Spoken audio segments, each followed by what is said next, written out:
Thank you for watching My News 26. I'm Paula, Jasper. Today we're in Scottville. We're at Cole's Antique Villa, and joining me is one of the owners, Sally Cole. Thanks for joining me, Sally. You're welcome. Now, you and your husband moved an established antique business here to Scottville about a year ago. Can you tell me why? It was opportunity. The gentleman that owned this building for 27 years was a good friend of ours, and he reached the age of 87 and his health went bad and he died. And we were helping the family liquidate his estate. And while we were working here, we realized that this was an opportunity that was meant to be. Can you give us an overview of the Scottville area? Scottville is a small town in a big area, considered the crossroads of the county, pretty much in the center of the county. There are a lot of outlying lakes and smaller towns around Scottville, a lot of cottages that are owned by people that come up from bigger cities. They come up here to get away. It's a great place to get away. Scottville has Riverside Park down in the southern part of the town, which is very popular. In the summertime. We've been down there and that place is just packed. The Pere Marquette River runs right down there. There's canoe livery. People can have all kinds of fun on the river.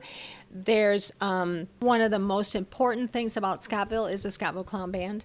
They've been around for so many years, too many for me to count, and they are known worldwide. I mean, they're a great, wonderful band of fabulous musicians, and you can buy their records, and they're great. But anyway, they do perform here in town several times a year, and they perform in cities all over Michigan. I'm not sure if they travel out of Michigan, but it's a real draw for them.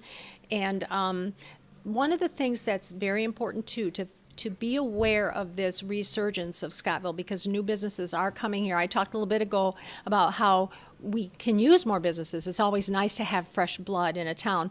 But when we got here, there's also a store downtown called Bottle and Can, which is like a wine and beer shop, and they're growing. They're going to be adding to what they have down there. Speedy's Treasures, which is another antiques business, something like ours, but he's kind of rustic, like right out of the barn type stuff. People love that. Bliss Bridal is right next to that. Cottage Works is just west of Scottville, which is for the cottage owners, decoratives and furniture and things like that. There's nothing like that around in Mason County that I'm aware of. And also right next door to us here, just on the north side of our building across the street, is going to be Miller's Marketplace, where there's going to be vegetables and herbs grown in raised beds, and she's also going to have, I think, some artisans there. So in other words, it's just beginning, and it will be wonderful for people to come by and watch us grow. Come enjoy these things. Now, you're very passionate about Scottville. Now we're going to switch to the town of Scottville itself. I know that you're working hard to get the ball rolling in many different areas. What does Scottville, in your opinion, need?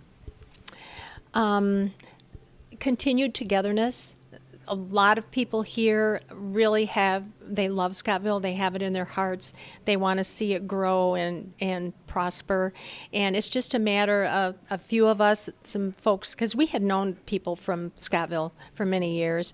And by moving here, we'd get together and we'd be talking about things that we can do. So it's just a matter of, as time evolves, things change. A business may need to go out because they're older and they don't want to do that anymore. There's just reasons for sometimes those kinds of changes. The thing that you need to do is try to look for the new changes, the positive, how you can get things going again and get it back in. Well, one of the things that came to mind was the beautification of the town. There are things that needed to be done. Islands, like planters, where they have pretty trees and some perennials that they planted a year or two ago. And to take care of those, to make sure that they look good, things like that, it just makes people proud of their town. And it's the snowball effect where then everybody else wants to do more and make it better. And so we're just working at tweaking some of those things that need some nurturing. Now, I know you're very excited about the changes that are taking place here. You were giving me earlier some specific businesses. If someone is out there listening and wanting to start a business, what were some of the things that you listed? Well, something that comes to my mind is like a coffee shop bakery.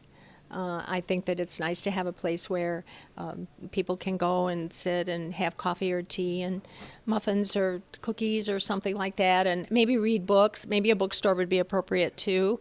There's probably a lot of ideas floating around out there, but what we need are the entrepreneurs or people with investment that choose to come here. Scottville is waiting to happen, and the more the better. It's a quaint little town. It has a lot of great support from the government here, the city hall, trying to help.